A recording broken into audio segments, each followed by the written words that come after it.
Coach, obviously, you and I are wearing teal today, as we will for the month of September. For maybe people who don't know why we are wearing these teal shirts and why our graphics on social media are teal, can you explain a little bit behind that?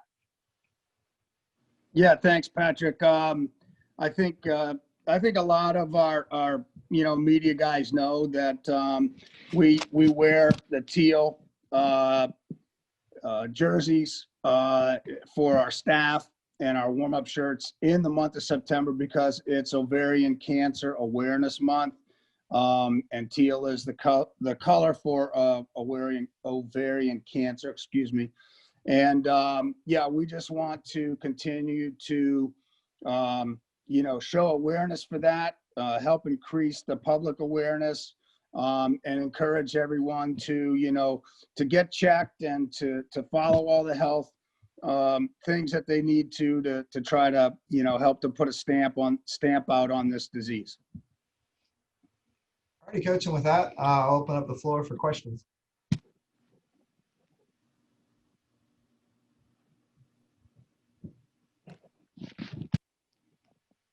Coach, sorry, my hands up button isn't working.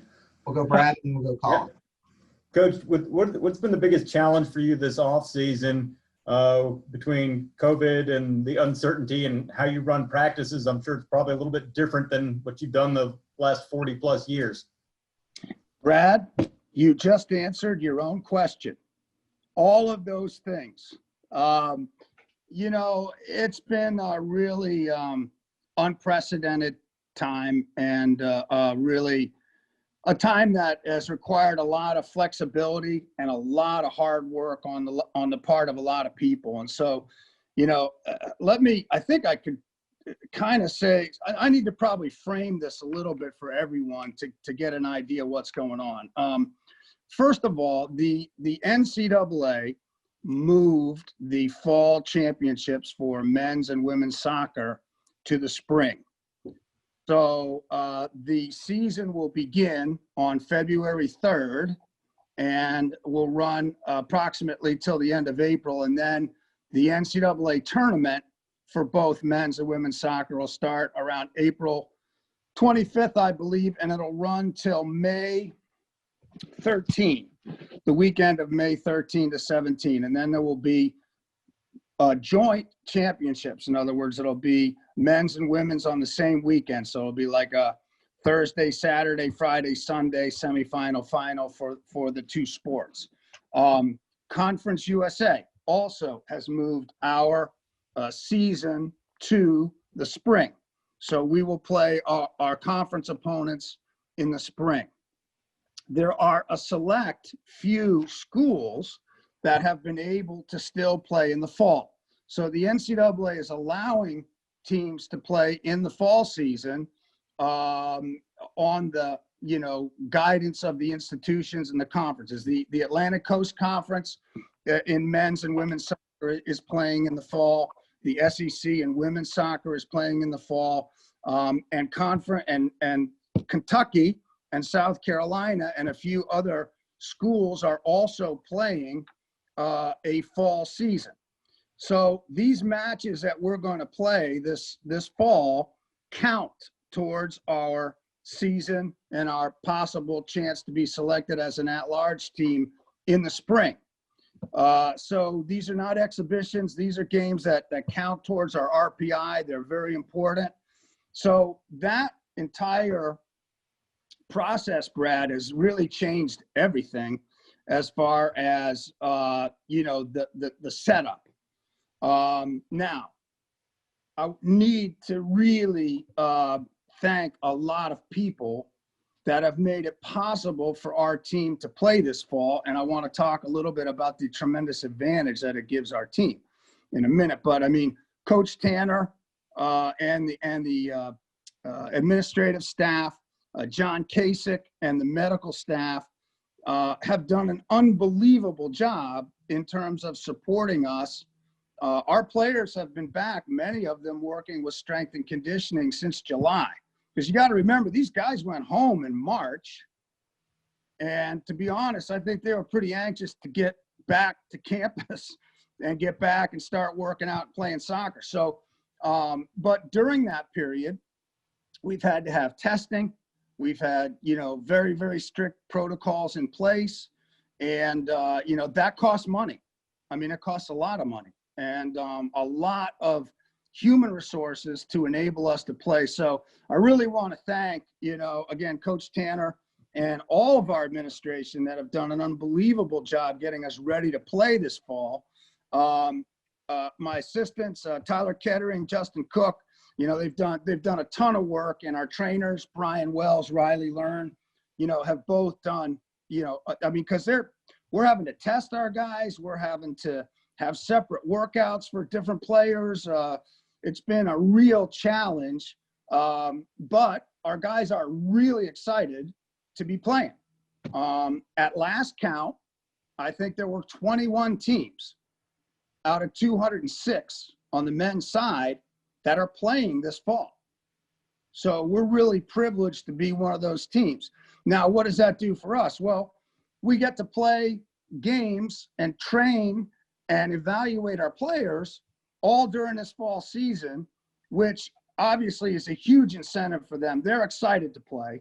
And then that gives us a big leg up in the spring. So for our team, it's a huge positive thing. It's a great mental thing for our guys, because just like all of our sports, I mean, our kids that are student athletes, they want to play. I mean, that's what they really, really live to do, is go to school and play their sport. So from a mental health standpoint, from a physical standpoint, from a preparation of our team standpoint, it's massive for us to be playing in the fall. So that's huge for us. Next, we'll go to Colin. Yeah, Mark, I guess kind of take me through what testing is like for you guys, just what goes into that process, and how do you guys, you've kind of already touched on it, but what's your training regimen been like the last few months as you get ready for this season? Yeah, it's a good question. Well, first of all, it's kind of strange, Colin, because normally we come back and we have about a 12-day preseason and maybe a 4-day preseason before we would play our first match. I mean, like an exhibition, and that's really not at all. That's not good from any standpoint. So really, from a lot of ways, we've had almost 2 months where our guys have been back training. So our glide path to come into the season has been healthier for them than it's ever been. So that's huge. We test regularly. Our players are monitored, and everything's very, very closely, strictly regulated. And the thing is, really, we're kind of creating, like all sports, our own bubble where our guys are kind of insulated. And so we've talked to them about being really, really careful about outside contacts and all that kind of stuff. And they've done a really good job. So it's been really different. I think, first of all, our glide path is better. Second of all, to be honest, I think our team chemistry, in terms of everybody really having to look out for one another, is probably more on high alert and more on, that aspect than it has been ever because of the circumstances. So, there's a lot of challenges, but there's some good stuff too. Next, we'll go to Mitch. Coach, apologies if you already answered this, but obviously with this season being so disjointed, playing a little bit in the fall, a little bit in the spring, has there been any thought from you to push back your retirement a year, or are you pretty much set and no matter how this season fares out, this will be the last ride for you? That's a great question. I just taken every day as it comes, and we'll just kind of see how things roll, my big thing with these guys is they have worked so hard to get ready for this fall. It's really an exciting group. We have 12 of the 28 guys are first-year guys. And I think the strength of this group, we have some good senior leadership. The strength of this group is in our younger two classes, our freshman and our sophomore classes. So, our guys are really excited to get out there and play, and our staff is excited to work with them. So we're looking forward to getting started here. Next, we'll go to Forrest. Yeah, thanks, Patrick.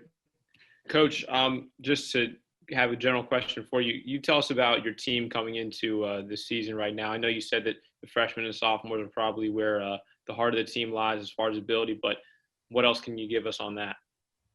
Yeah, I mean, well, I can kind of go a little bit position by position. In goal, we've got 3 really capable guys. Senior captain Justin Bauer, is got experience. He's really been hampered by injuries throughout his career, and hopefully he can stay healthy. But we've got a lot of confidence in Ryan Billichuk and Nick Brady, who are both really good. So, I mean, all 3 are kind of neck and neck in the goal. We've got confidence in all of them. Across the back line, the 2 center backs have got to be changed out from last year. So Sekou Suma's a freshman from up in Philadelphia. Jake O'Connor, a freshman from Raleigh. Both of them, I think, are going to be very, very good players as they get experience. Donnie Wu on the right side returns as a sophomore, got a lot of experience last year. Dylan Bartell, who played center back and can play center back for us, will be on the left side, along with Josh Corning, who's a veteran. Jordan Matthews comes in as a freshman over there. So we've got a lot of depth and a lot of guys across the back that I think can help. Justin Cope is a freshman from Pittsburgh who can, is a multifaceted player, can play in a bunch of spots on the field. In the midfield, Kyle Guerreri is a senior. This is a guy that, honestly, that you just root for. He's had so many injuries, and he's had so many setbacks in his career. He was in with the United States under-17 team with Christian Pulisic and those guys. And he's just had a lot of bad breaks, and he's healthy now. He's ready to go. Logan Hitzman returns as an all-conference player. We've got Jared Goulden in midfield. We've got about 5 or 6 guys that can help us there. And up front, it's Brian Banahan is a guy that, burst on the scene last year. He had 4 goals in the league. A really, really tough, strong striker that I think on this team probably has as much upside potential, to go to the next level as anybody. But again, we've got a lot of good young players that can support. And, really there's not a spot on the field where we're really in trouble if something goes wrong here. I mean, we've got depth everywhere. So that's a long answer to a short question there for you. But as you can tell, I'm excited about this group. We'll go with No, Michael. Coach, yeah, that's perfect. I like the long answer. Hey, Mark. My name is Michael Lanana with the state newspaper. It's nice to virtually meet you. Yeah. I wanted to follow up on the retirement question, and I was just curious if there's any thought to still retiring this fall after these fall games that you guys play, or if you're pretty much set on staying through the spring portion of the season as well. Yeah, I mean, I'm scheduled to retire at the end of this season. And at the end of the season, we'll look at it and see where it goes. Like I said, it's been a very unusual year with a lot of really unusual things. And, we'll just kind of see where all that goes. We'll go with Zach next. Hi, Mark. Yeah, I had a question. You talked about earlier, only so many programs getting to play men's soccer. So how are you prepping your team for the spotlight, not only on campus of being one of the few fall sports playing, but also nationally? Yeah, thanks. Well, I think that's a spotlight our guys are used to. I think that's a spotlight our guys come here to be a part of, to be part and parcel of in the University of South Carolina program. So, I think it's exciting to, be playing. It's exciting to have an opportunity to, develop during the fall for our guys.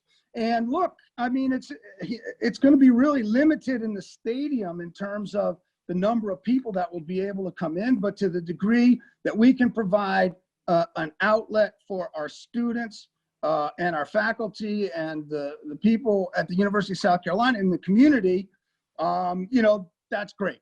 And look, I mean, you know, football's the big sport and it's the headliner, but there's a great soccer community in the Midlands and at the university. And I know they're excited to see us get started.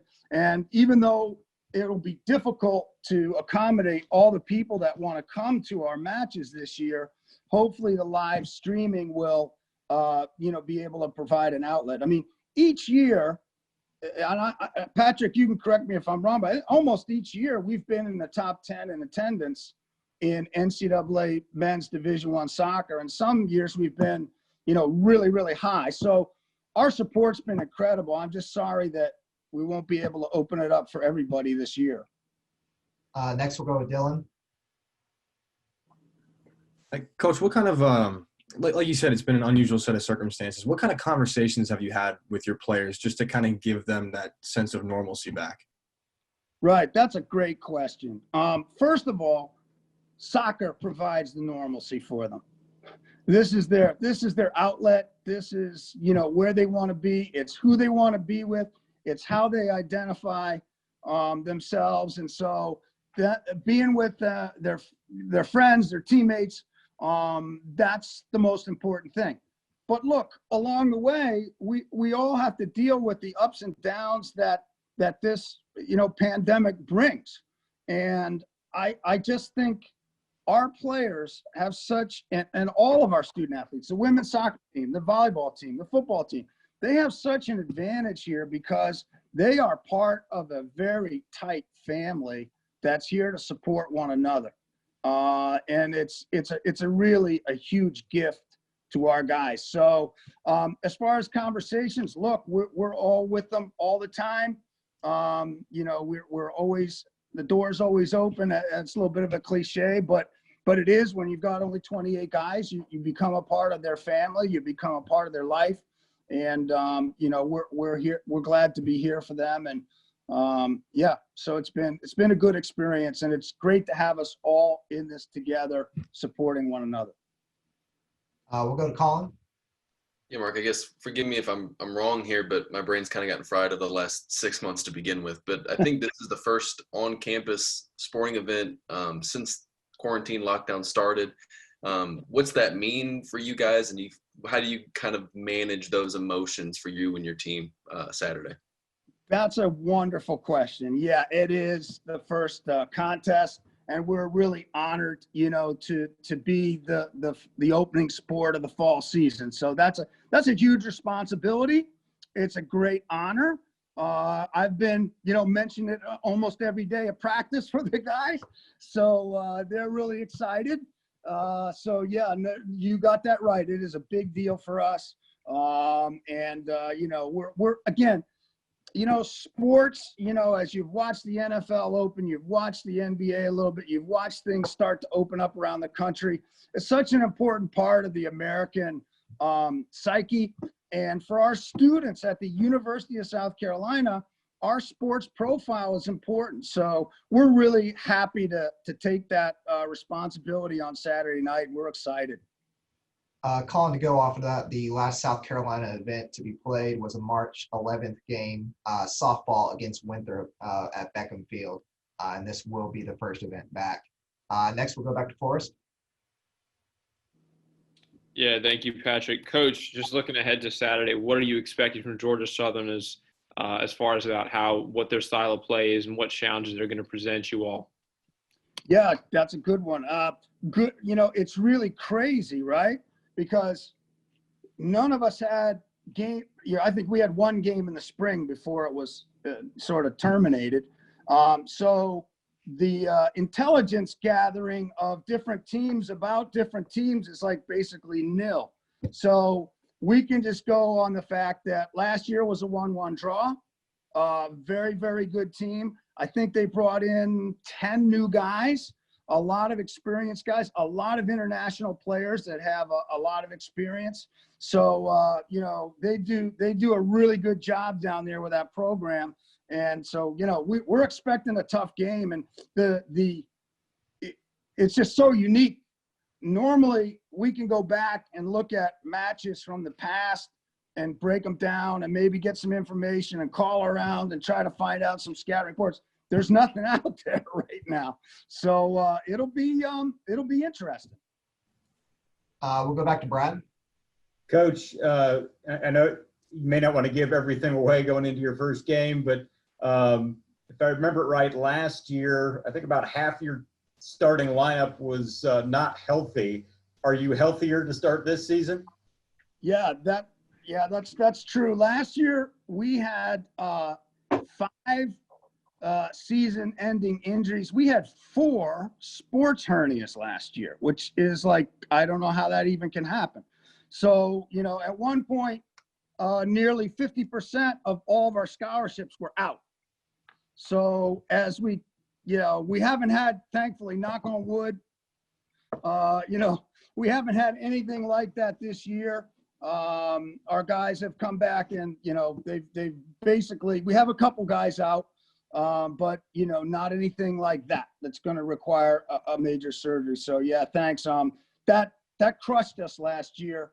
On the other hand, though, right, that is one of the reasons why our sophomore class right now is so strong. We had 3 guys make different all-conference teams because they played as freshmen because they got thrown into the deep end.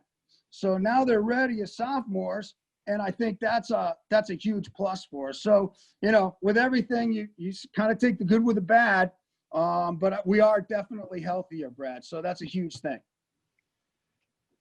Coach, I actually have a question. You talked a lot about the excitement of getting to play this fall. I think a game that stands out from an excitement standpoint, Clemson comes to town this year, October 1st. How exciting is that for you to get to play your in-state rival? It's really exciting. It's, first of all, it's a credit to Clemson and to our university that they've been able to provide the resources and the manpower and everything to enable the student athletes to play this fall. So that really needs to be said. Second of all, look, I mean, that game's the one you circle on your calendar every year. It's a huge game. It's too bad we can't have that place packed because we'll usually have about 7,000 plus, and I think we're going to have 450 or something like that. So that will lose a little bit of that home field advantage. That's massive in that game. I mean, there's just you can feel it, you can touch it, and we won't have that. But maybe those 450 will make up for the other 6,500 that could have been there. But yeah, that's going to be a great game for us. We're looking forward to that. All right, we'll go back to Forrest. Coach, just taking a little bit of a deeper dive into the squad at the moment. How did you find Lorenzo Nagy from Hungary, and Peter Clement, who's from Denmark? And how'd that go on the recruiting shelf for you as those guys come in for their first years? Right, good question. Well, the world of recruiting has changed completely now, obviously, with the proliferation of all the internet and the video. And there's also a very large industry now throughout the world with services that are helping these guys to find opportunities to play in American colleges. Just like there's the same thing for American football players and basketball players finding a place to play. So there's a lot of information out there. We learned about Laszlo. He was very highly recruited. Coach Cook went over and had an opportunity to watch him play, and we really, really liked him. Peter is from Denmark, and we did not, because of COVID, we did not have a chance to get over there and watch him. So we had some people in the area that gave us very good reports. We obviously had a lot of video and game footage. So that's how we kind of came upon those 2 guys. So, it's a world game, and the opportunities now are massive for kids all over the world. I mean, I think, and I could be wrong, but I think at one point the University of South Carolina had students from all 50 states and 110 different countries. So I could be wrong. Don't quote me on that. But, it's a majorly diversified comprehensive university that attracts a lot of interest from kids all over the world. So yeah, those guys, we're excited to watch them this week. Great. Any trouble getting those guys into the country because of COVID, or was it pretty smooth on y'all's end? Yeah, there's things about the health part. I'm probably got to be careful what I say, but I think I can say that every international student, those guys had to come in and quarantine for 14 days. So as soon as they came into the country, they had to go quarantine for 14 days. They were not positive at any time, but that was just a precautionary thing that the university set up. So, that was, in safety's sake, that was probably a good thing. It certainly wasn't easy for them. Here you go, you're coming over to the United States, and the first thing you do is get put in a room for 14 days by yourself. That's not exactly what we would like to have, but it's worked out for them health-wise, and so that's the most important thing. Coach, I mentioned at the start, you're the winningest active NCAA men's soccer coach. You have 514 career wins. You're 30 wins away from the all-time wins record. What goes into a career that you finish, or not finished, but you currently have more than 500 career wins, and you're just 30 away from the all-time record? Do you find yourself looking up and counting those wins now, and what all goes into that? Patrick, let me tell you something. The only way you get to coach for a long time and enjoy it, right? First of all, be good at it, and then maybe enjoy it, is by going just not only one season at a time, but it's one segment at a time. So, we start in the fall with our season, then we go into, the off season and weight training and conditioning. Then we start the spring season where we're really developing the younger players, and then they go home for the summer, and then we're right back at it. And as you roll through those seasons, there's excitement. There's excitement, and so that's really what I would say that I'm enjoy the most. Is I'm just looking forward to this season, just like any other. And this group is great. You guys, I hope you'll have a chance. I don't know how you're going to have a chance to see them.